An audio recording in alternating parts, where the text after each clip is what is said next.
Mastering reverse gear is really important. You'll have to do it pretty much every time you drive once you've passed your test. You'll have to perform a reverse manoeuvre on your driving test, but we'll cover that in a separate video.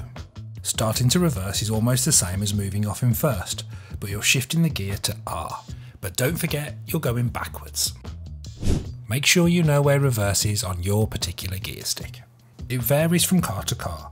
In some cars, it's the bottom right gear, and in some, it's top left while pushing the gear stick in. When it comes to reversing, the key is good all-round observation.